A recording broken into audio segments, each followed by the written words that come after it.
Well, I'd like to start by welcoming you all here on a Sunday afternoon to our last Jabberwocky event of season 11.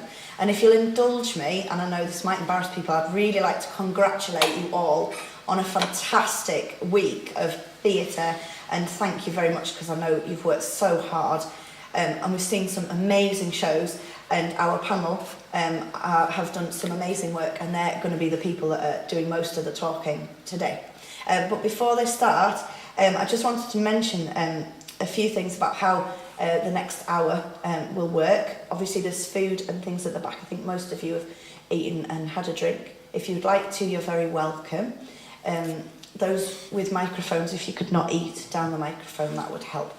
But make yourself comfortable. The toilets are here and over here.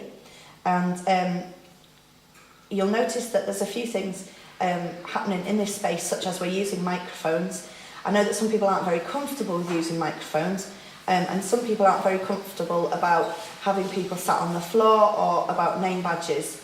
And I'm afraid I'm a little to blame for that, because you'll notice that I am sitting in a wheelchair, and I'm quite happy for people to talk about that. But what you can't see about me is that I'm on quite a lot of medication, and that's what gets me out the door. And the main thing is, you're probably thinking, does this mean this is why she's babbling? I will shush in a second, but the main thing is the name badges. When I was asked to come along and be your chairperson and help move things along, and the only thing I was worried about was names. And I know often people hate wearing name badges, but I do think what is worse is when someone is saying, sorry, what's your name again? What's it, for the sixth person, for the sixth time. Even there, I'm losing words. So that little bit of fuss is out the way, and it just means now that I know your name without saying, sorry, I know I've known you 6 months, but what's your name? The other thing is the microphone, because we're being recorded, which I'm assuming everyone's comfortable with, and that's because some people want to be here but can't be here, and that is a way of sharing this with them, and also so that we can look back and continue to think and reflect on what we're going to be talking today, which is room for more.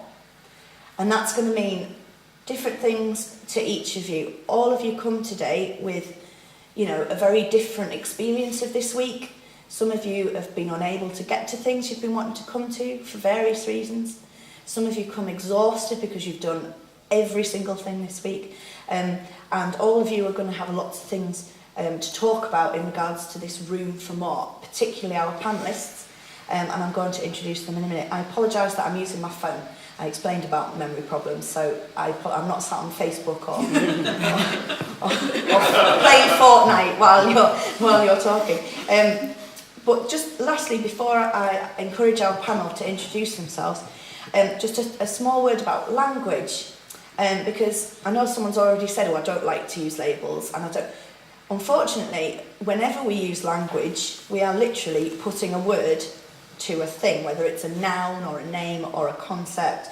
And when we're discussing room for more, we're talking, I'm assuming we're going to be talking possibly about protected classes, about people whose characteristics are now protected by law. And that does mean that we might be uncomfortable talking about, for example, disability. I do some work for Scope, the disability charity, and they call themselves the disability charity, but a lot of people don't like being called disabled. Or they'll call themselves disabled, but they don't like it when other people. And that, there may be issues with people of a certain age, people of a younger age, people of colour, which we've had so much exciting things that have really pushed us this week. And I'd like to encourage you, I don't think I need to encourage you to be sensitive. I don't think I need to encourage you that at all. But I do think I can encourage you to be brave. And, if you want to talk about race, talk about it. If we want to talk about, for example, Kerami, how did you find getting up that ramp? That's fine. We're not going to talk about who's ill and who's this, but that's irrelevant. But be brave, and I encourage you to use labels appropriately. We can always discuss why we're not using them too. So thank you very much for those few words. And I'd like to encourage our panel to introduce themselves. Just tell us your name and kind of what's brought you here. Well, I'm Jade. I think most people here know me, but I was artist in residence last season. I'm an actor and theatre maker from Darlington. And in regards to this conversation, I think it's maybe also interesting that I'm type 1 diabetic, because I know we've had some conversations about access with regards to that. Pass it on to Ruchi. I'm Miriam, and I made the show Rendezvous in Bratislava with Tom and our friend Will, which we performed here at Jabberwocky. I'm Tom, and I composed some of the music for Rendezvous in Bratislava with Miriam, and perform in the show as well. So thank you very much. I think just to kind of start us off, and I encourage people to tell us your opinions from the floor and encourage you. The panel have said that they're happy to have questions directed at them, and if you want to kind of give me a gesture that means you'd like to talk, and I will pull you in. But just to start us off, Jade, what does this room for more, what does that mean to you, do you think, in your work? Well, I immediately assumed that it was making theatre accessible to everyone, whether that be people with disabilities or people with low income. I just literally took it as making it accessible for absolutely everyone. Why do you think that's important? Because everyone should get the chance to, in my words, get the chance to experience what I experienced as a child. Everyone should get to be influenced by theatre and get to be inspired by theatre. Nice one. And what about you, Miriam? What before you came in today, what were you thinking about this room for more? I think I was thinking about, in a similar vein, but like more room for more voices, more stuff. Like, not just anyone can come and watch it, but anyone should be making it. We should be able to see shows about all different types of things and from all different points of view. There's always room for more. There should be way more of all theatre and art and more people doing it. We were talking yesterday about how maybe sometimes some of these things are more fun to do than to watch. And I think, you need to have a chance to watch it, but also have a chance to have a go. Nice one, thank you. And Tom, because Jade and Miriam, I had to look at your name badges then, that's terrible. Thank you. Jade and Miriam, you've been writing and acting. Tom, I'm really glad you're on the panel because you're a musician as well. How, as a musician and as someone who's, writing music that you want to be, how do you think this room for more, how do you feel about that?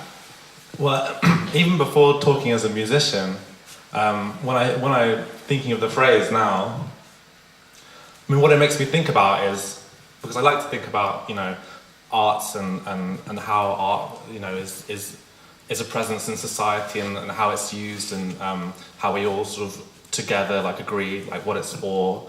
And this expression room, it's a metaphor, but what is this room?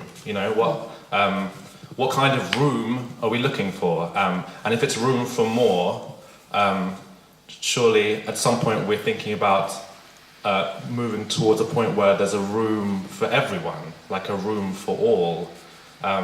So just to get very sort of conceptual and theoretical at this early stage of the conversation, room for more suggests finding places where we can add people into this space that we're creating, whatever it is, theatre, art, music, and more and more people are added.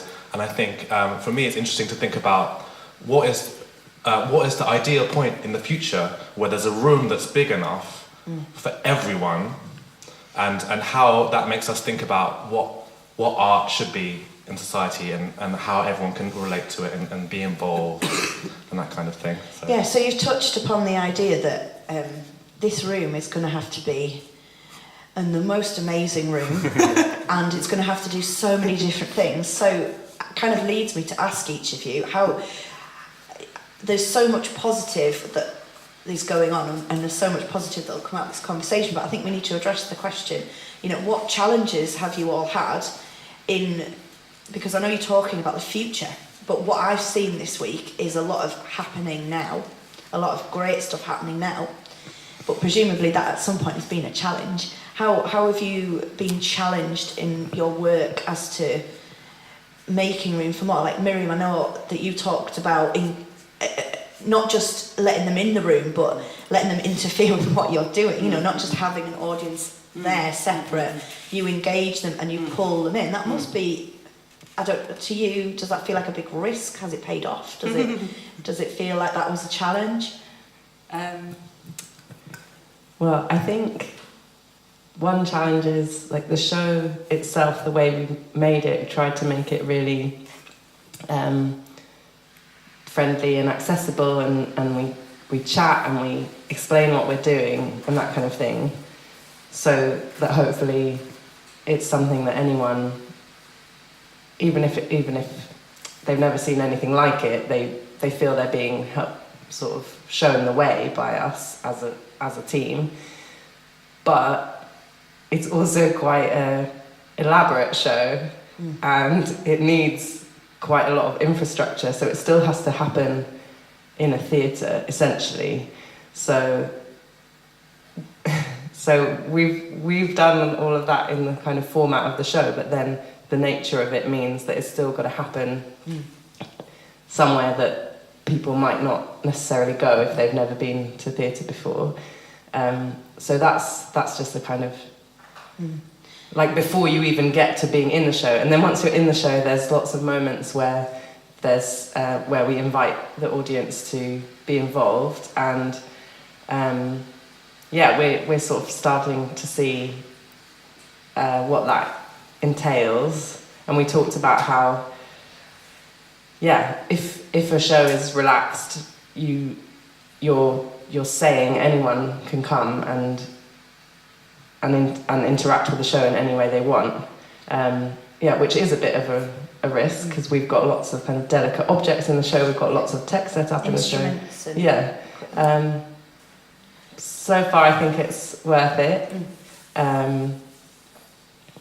Even if yesterday we had a volunteer who did something that we weren't expecting, but you know, it was fine, we managed it, and I think that I think it's worth the risk, Because you also, I know some people haven't been able to catch the show, you also at the beginning have 3 people on stage, and it's only after about 5-10 minutes that you pluck volunteers from the audience, and those volunteers are actually cast.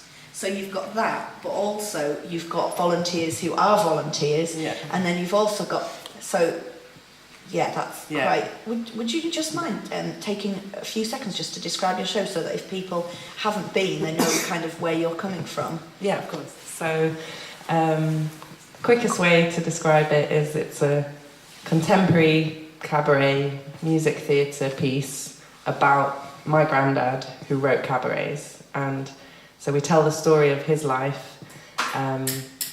He was Jewish in Czechoslovakia, and he survived the war. He was in hiding writing cabarets, and then under communism he kept writing cabarets. Lots of interesting things happened to him, and he created just an unbelievable amount of material, which I'm lucky enough to still have, and so in the show we tell his story, but we also tell the story of me finding out about his story. So I'm there and I'm describing how I found out things about his life and how I feel a connection with him because he loved theatre and so do I, and yet we never met. So I tell the story with projections and talking and showing objects, and then we have a band on stage, Will, Tom and 3 Slovak musicians who kind of help bring it to life and turn it into more of a cabaret. And there was another person performing with you last night. Yeah. And I was lucky enough to see it twice, and really appreciated how you moulded the show almost around the audience, but at the same time, you know, keeping that integrity and the structure that you've obviously worked really hard to. It was so slick. It was beautifully done. But the thing that was exciting as well about last night was that you had another performer on stage. Do you want to if you describe what was happening? We had Jenna Johnson, BSL interpreter that Caroline has worked with before, and yeah, she was phenomenal. We were all completely bowled over by her. She learnt the entire show, which had every type of possible challenge I can imagine. So I speak Slovak in the show, it's translated behind me, so she had to read English from in front of her.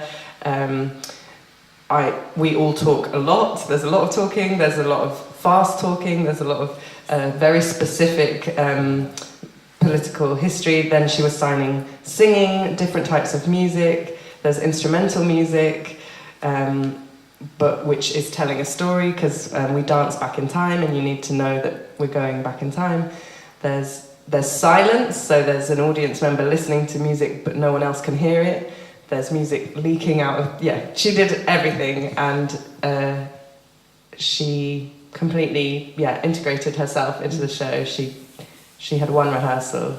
And I know that you were incredibly positive about having that happen, but did it at any point seem like a challenge that you had this beautifully choreographed, almost slick performance? Did you kind of wonder how physically she'd fit on the stage, or would people be able to see her? Yeah, I definitely worried beforehand. Just because there's moments in the show where it's kind of deliberate, like now Miriam is alone on stage, or now Tom is alone at the piano, but then as soon as she was there, it just really didn't matter. She's so good at her job, she really enhanced the performance, I think, a lot. And because of her flexibility and the way she moved around and her general kind of positive energy as well, it really was an improvement, I think. Do you want to say something? Yeah. I mean, I think probably you would agree that it would be a fantastic opportunity to like redevise the show with someone like Jenna involved, and really think about her position within the entire thing, and letting her go on that journey with us. And I think it would be a great addition to the show, especially if we had someone with that kind of virtuosity. And obviously the barrier that you come across then is you're adding someone with a very specific skill set to the show, and it's making it significantly more expensive, and it's already a very expensive show because we have live musicians, and the live music is so important to engage people, because people really respond very immediately to the presence of live music on stage, and it gets a lot of people in who wouldn't otherwise come, I think. But it just doubles the budget of the show, really, because we've got a whole another 3 people who we're having to pay to go around them. So I mean that is something that we obviously encountered in terms of an immediate barrier to making the show that much more accessible. Cost. There's a reason why so much theatre, fringe theatre, is one person with a loop pedal. Very much so. And I know that word barrier is used an awful lot. For example, in the disabled community, which I consider myself proudly part of, and I think those barriers are the challenge that we have in front of us. Jade, I was asking about, if you had any specific challenges kind of creating this room for more in the work that you're doing.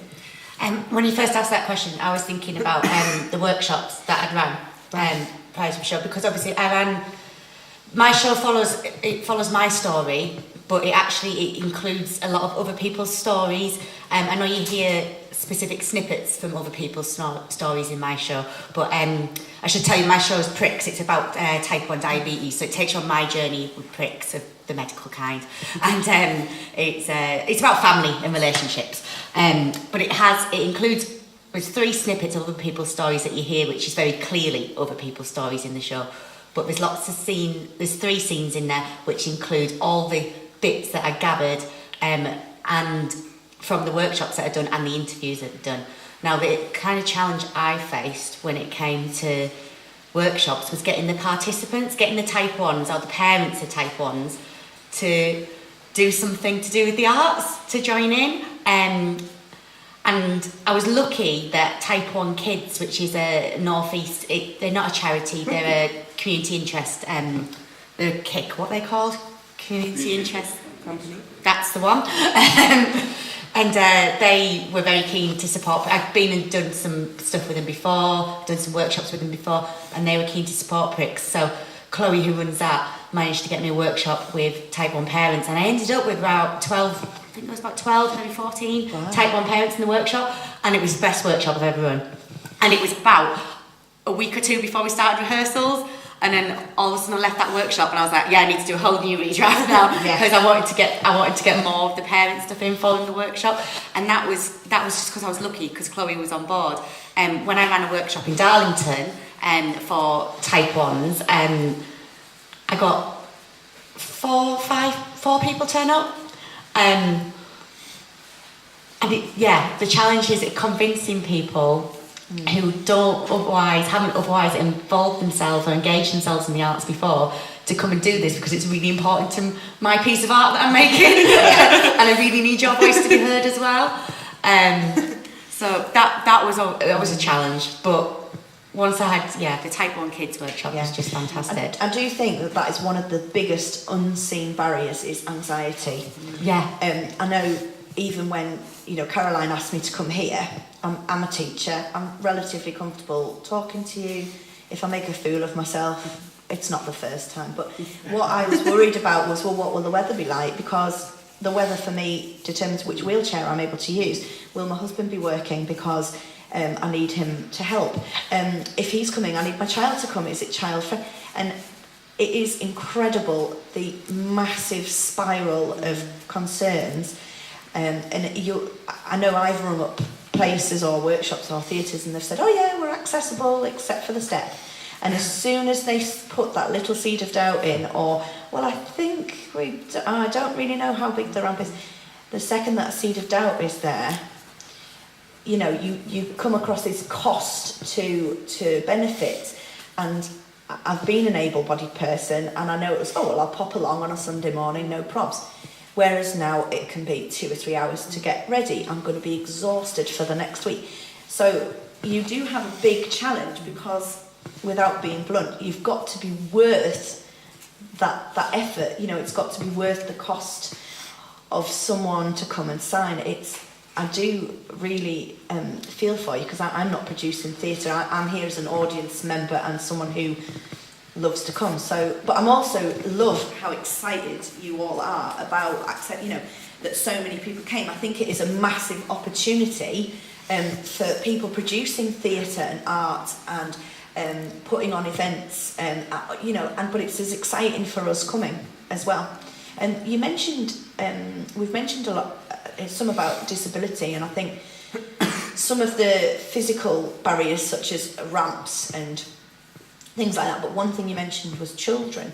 And I just wondered, we're talking about room for more, and I wonder if in that lovely room that Tom's designed for us, do we have room for children? So, for example, I was talking to people yesterday saying, will you come along today? And the first thing they said was exactly what I thought was, well, I've got young children, and I know all of you have involved young people.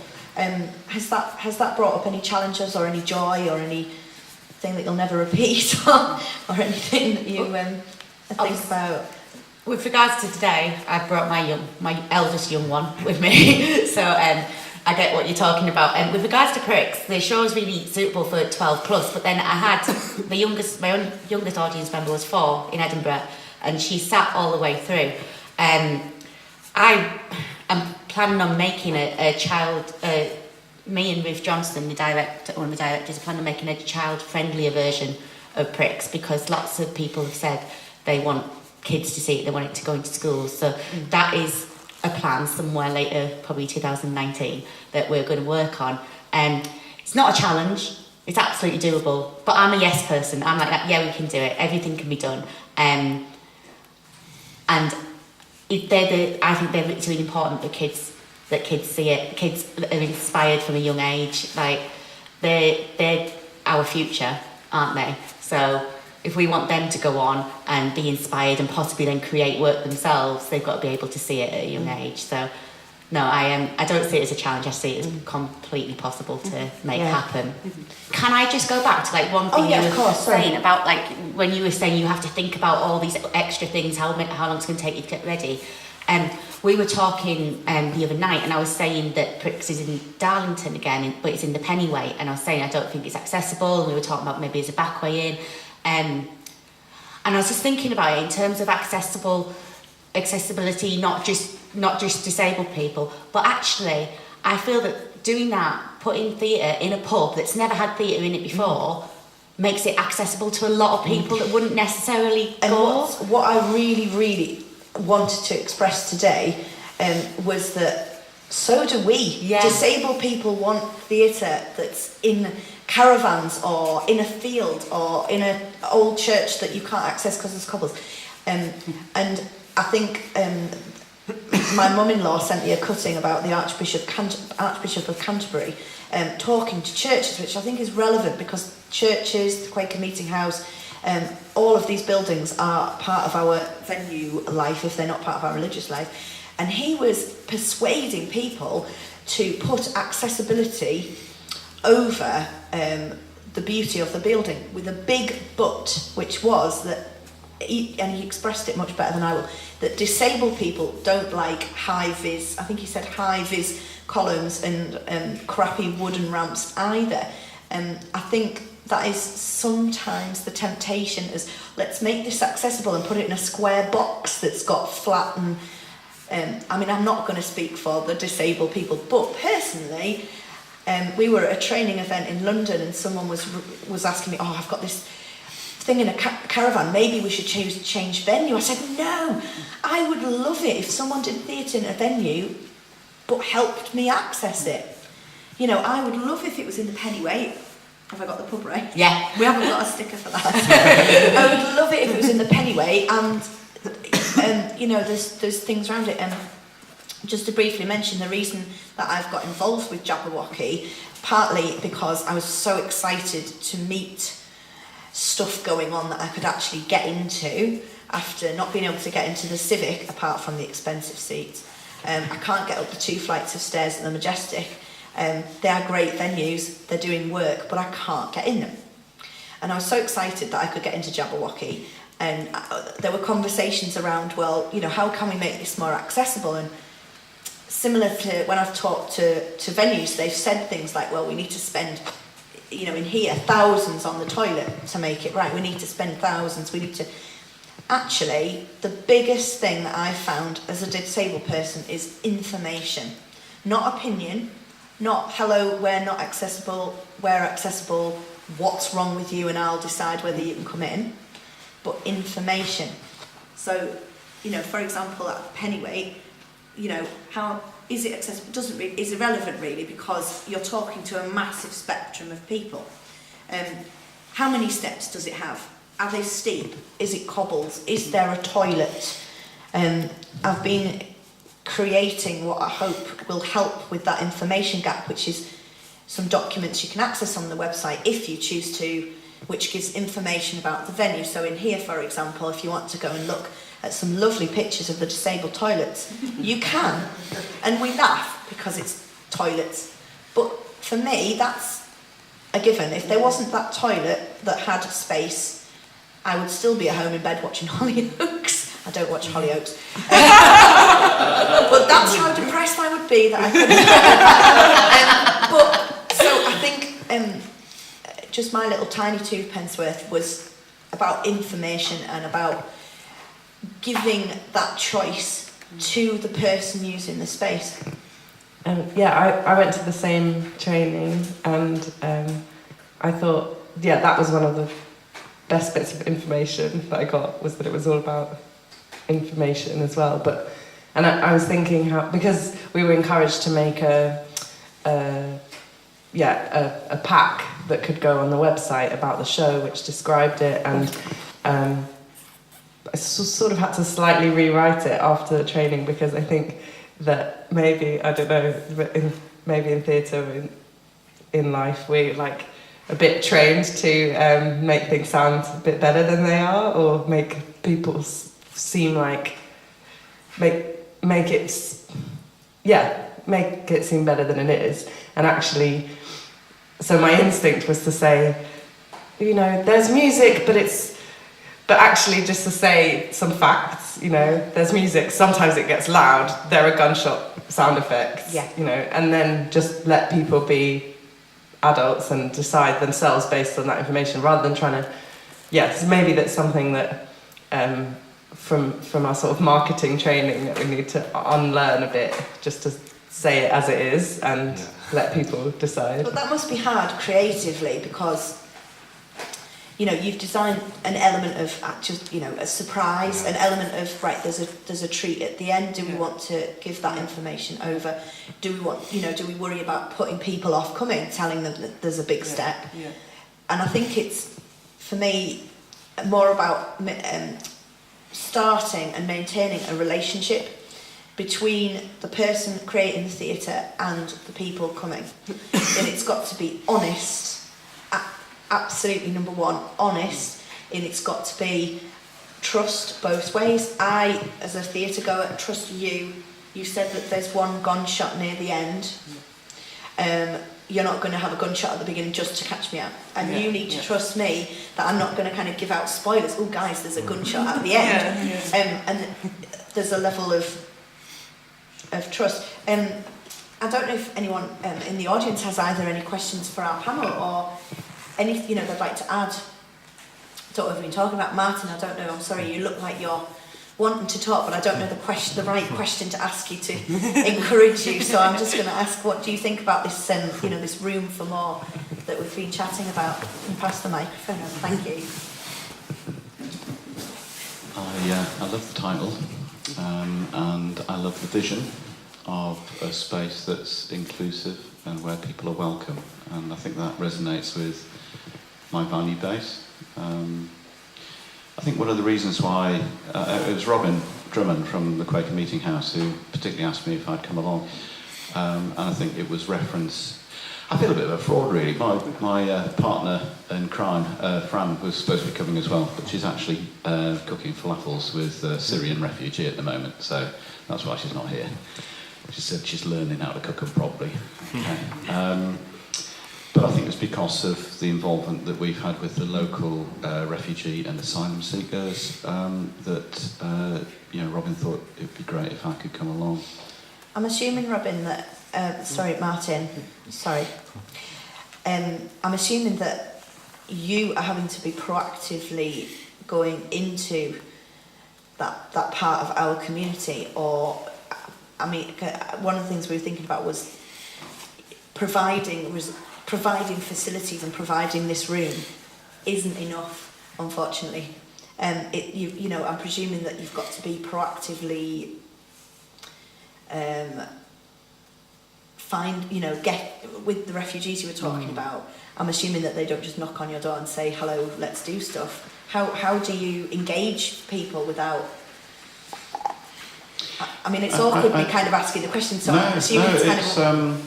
It's a really good question, and I think could lead to some interesting discussion as well.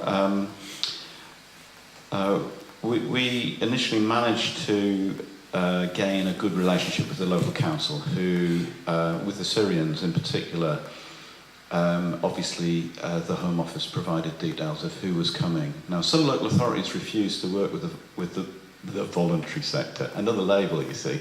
So not just local people, but it becomes the voluntary sector.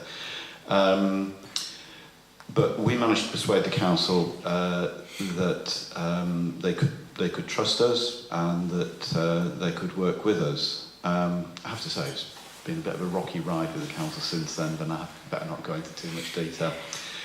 But that was our first in. And I think what we found was that food was an important part. That sounds daft. It was good to see food. Yeah, food is a good thing. I think that's that is a common, every person on the planet has to eat. There's very little in this discussion. We can't compare groups of people. We don't even label them, but we know that everyone eats. Yeah. So I think that's incredibly valid. And I mean, our experience was actually receiving their hospitality Yes. was almost more important than offering our hospitality. Yes. Gosh, that just reminded me of something, another Jabberwocky thing on compassion. Oh, do bring it up. Can't remember the name of the person now. Do you know the poet who did stuff on compassion? It was here. Can't remember her name. But yeah. We don't have their name labels. That's right, yeah. And, you know, one of the things that, you know, that topic came out there, being prepared to receive. And it kind of, there's a statement there, isn't there? That you're a value that you can give to me. It's, you know, that's a really important message. I wanted to move on to just something else with the Syrians as well.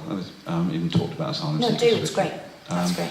The other thing that we found was that there were a lot of artists actually interested. I've got to say, there's a fine line, there's a dilemma there for people who, you know, it's interesting. I think Jade alluded to this a little bit with saying sort of, you know, I want to make this art, you know, and you know, that's great. And I know that most artists that I meet are doing that because actually they believe passionately about the issues and they want to highlight the issues. But there's also this kind of almost selfish element to that as well. And I don't know how familiar people are with, you know, Augusta Boal and Theatre of the Oppressed, because for me that was quite a different model. That was one that was sort of saying, you know, as Kerami. I should have had my phonetic. I'm a bit dyslexic. I don't like labels. I don't like labels, but I'll pile them on myself in a minute. You know, what you're saying about whether you bring people in or whether you go out to people, you know.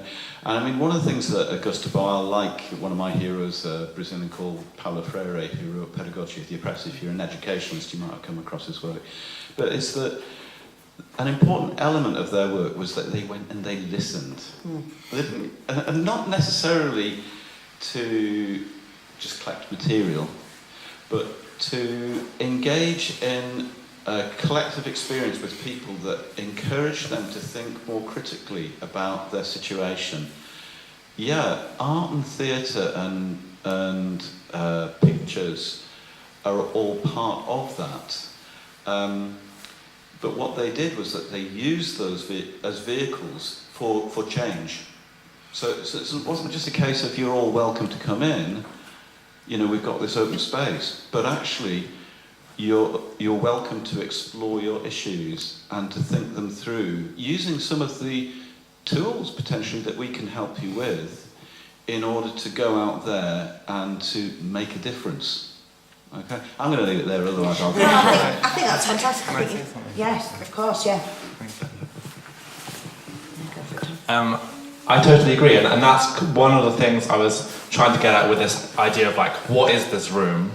For example, one, is it a room in which everyone can be an audience and access what might be considered good quality work, that like everyone's seeing the best quality work? Or two, is it a space in which people can see the stories that they relate to reflected?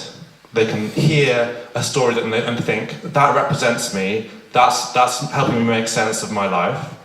Or three, is it a space in which people can feel that they are being personally, creatively satisfied, that they have access to the tools and the space and the time to be creative people and to explore their own lives in the way that they want. And I think there's such a sort of mix of these different ideologies at the moment, because we have, I mean,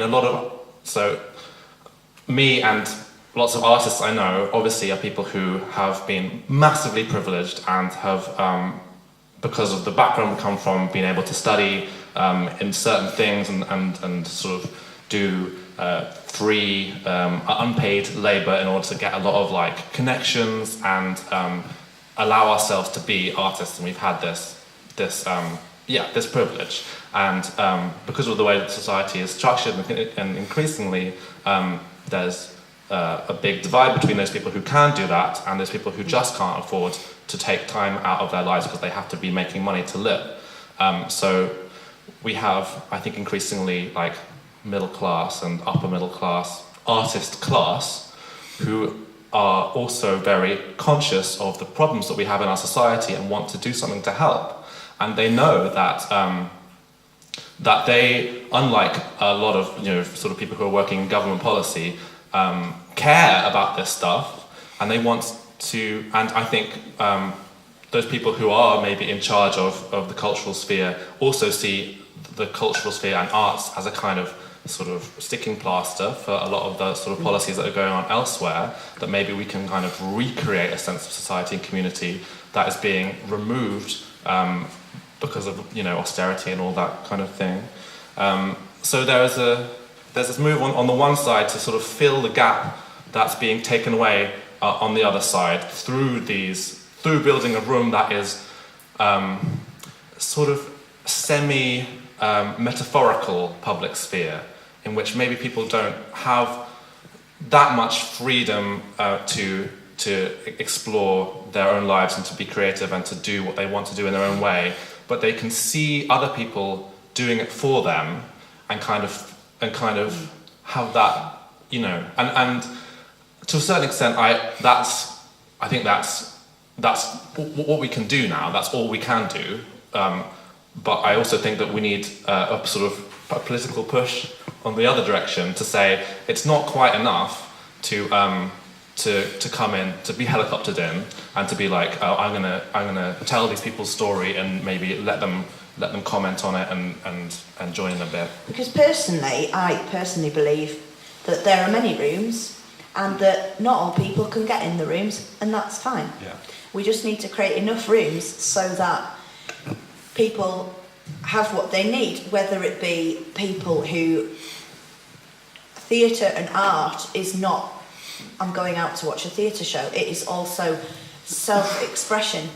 The two shows represented here today are so embedded in your own, I'm going to say that word, your own journey, that your personal challenges, you must have felt that, your own need to express that, and that is shared by all classes of people.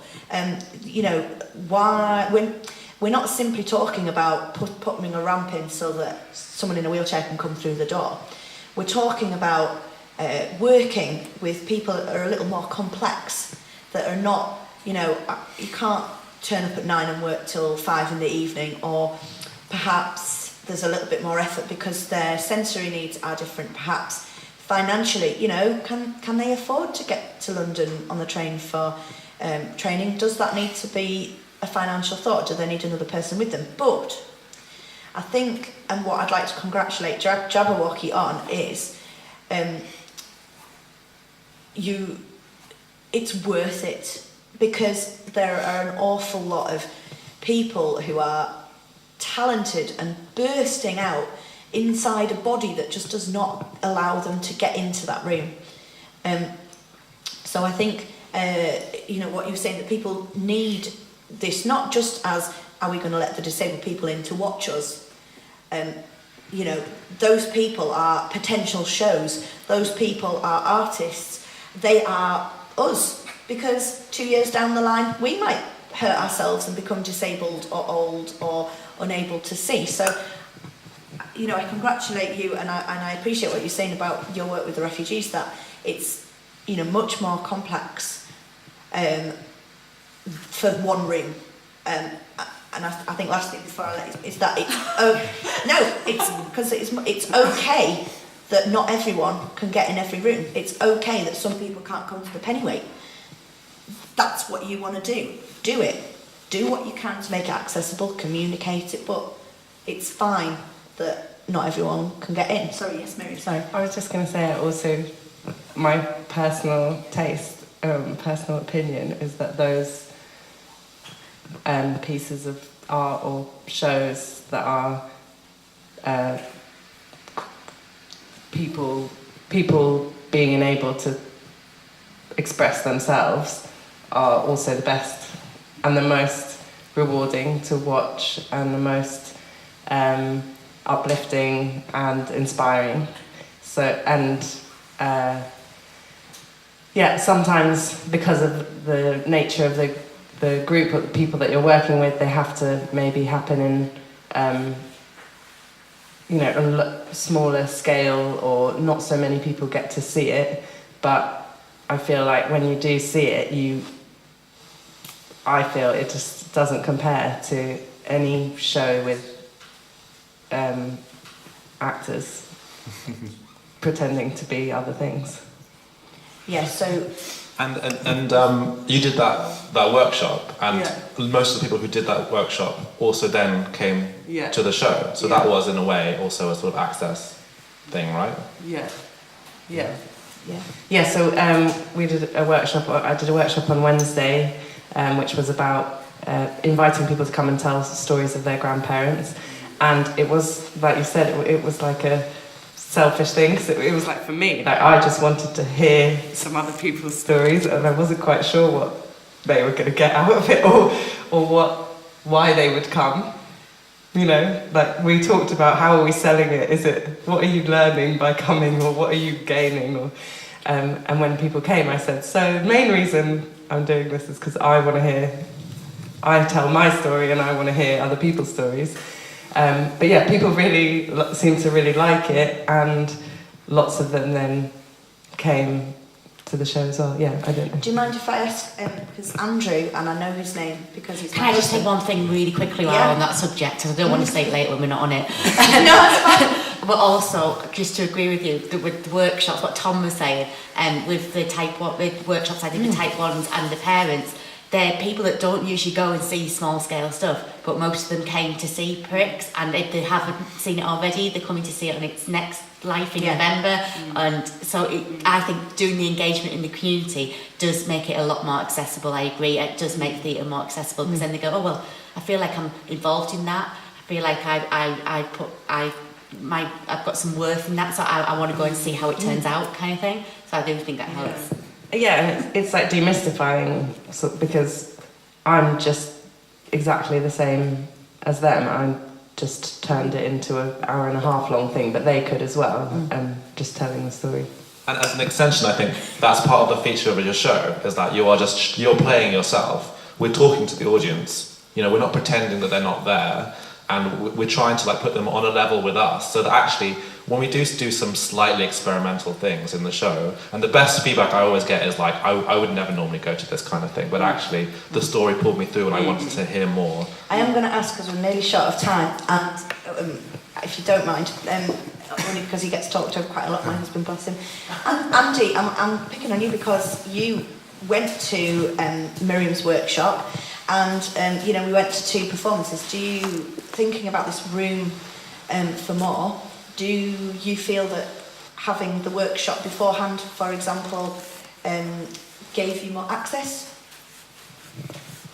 Yes, I think going through the workshop helped with understanding the show, where it was coming from, and some of the process that you'd gone through, Miriam, in creating it.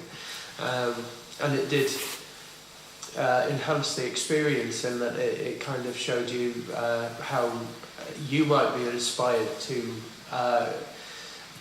create something around one of your own stories about your grandparents or any member of your family.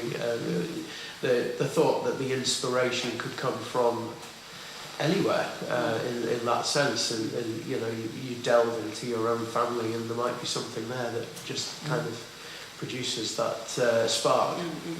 Because I think it's important to note that Andrew, and I hope you don't mind me saying this, Andy, is part of a class of people that we sometimes overlook, which is that Andy is a carer. He's a parent, which means he is obviously looking after, but he's also my carer, though I prefer to call it my concierge.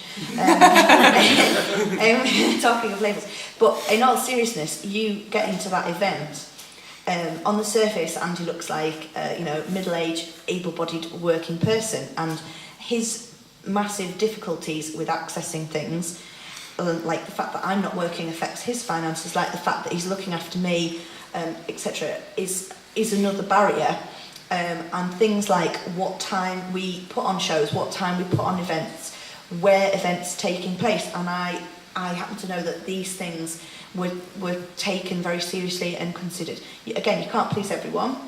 There are people that want to be here today that can't be, but you get to the point where there's so much. You have to think about where things are, how it's going to work. Is it going to work around people working? Is it going to work around, as you were saying, are people going to want to take a day off to do it? That is serious, particularly in Darlington. And I know that, we are special in Darlington for a lot of reasons, but I'm really excited and I'm about to wrap up and thank you. And part of what I'm really want to thank you, I know, Jade, that you're born and brought up here, and I want to thank you for not just disappearing off to London, or I know that you're doing amazing things in Edinburgh, and that the show is just absolutely, and we were lucky enough to see it, and we were lucky enough to go up to Edinburgh. We didn't see your show, but we saw your poster and we were so excited. But I just want to thank you for continuing to be here in Darlington, and Miriam and Tom, and the other performers that we've seen this week. It has been top quality, professional, amazing theatre. I don't say that lightly. I know my daughter and I and Andy have been up since 1 or 2 in the morning having amazing talks about race, about chronic illness, about the Holocaust, and seriously, 1, 2 in the morning, and we thank you, because it is hard when it is hard economically to get to London, where everything seems to happen. It's hard physically going to London. It really is hard getting anywhere, and I want to thank you and Jabberwocky for making it special. And I'm going to ask you to perhaps comment one last time, but the last thing I'm going to say is the most amazing thing I've heard this week is that this is happening in Darlington. And I heard someone say, gosh, you usually have to travel to go and see this stuff, and I usually can't get to it. And someone yesterday was saying, gosh, it's brilliant that it's just, and they literally used the word, popped up. And I think that's fantastic, because the first thing I heard about Jabberwocky was its pop-up theatre in Darlington, world class. And the last thing I'm going to say is you've totally achieved that, and thank you very much, because you've also allowed people like me who are skint, in pain and disabled. It didn't matter at all, didn't think about it. We just went to the show and that was it, easy as pie. So thank you ever so much. And I'd just like to invite the panel, just lastly, what are you excited about? What's next in terms of Room to Reward with the show? What can you take from this week, whether it's seeing things, whether it's having an amazing BSL performer perform with you? What do you think you can take away from sunny Darlington, so that you'll come back again? Well, I think a lot of what I'm doing with Pricks now has definitely been influenced by Jabberwocky Market, and because I first volunteered on season 2, I think it was, and they've never got rid of me since. But a lot of what I've done has been influenced by that. So in terms of where Pricks is going to, in terms of the venues, in terms of how I've made it'll fit anywhere pretty much.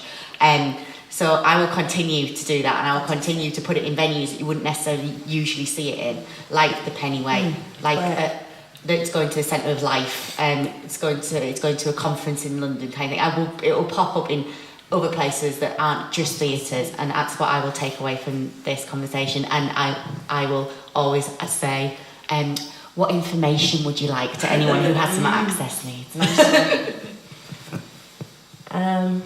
Yes, so much I think we'll take away, because this was our first stop on how many? 6, 7 or something venue tour around the UK. And I think what I'll take away is I'll proactively push more in the other places for all the things I've seen work really well. So do they have a budget for a BSL interpreter? I know a great one. Do they, can we do a workshop? Can we do more workshops? Can we do busking that we did? Can we do that multiple times in different places? Can we have a matinee? Can a school group come? Can I come and talk to them beforehand? Like we did all of those things in the space of 3 days, and I think that we saw them all work. So yeah, it's been a fantastic experience for us. We need to wrap up now. I'm sorry, Tom. But but fantastic. And just lastly, if you'll indulge me once more, I'd just like to thank Kirsten and Caroline, no name badges, are you impressed? And Katie and Jade and everyone that's been involved that you haven't seen on stage, because it takes such a massive amount of work to get things on stage.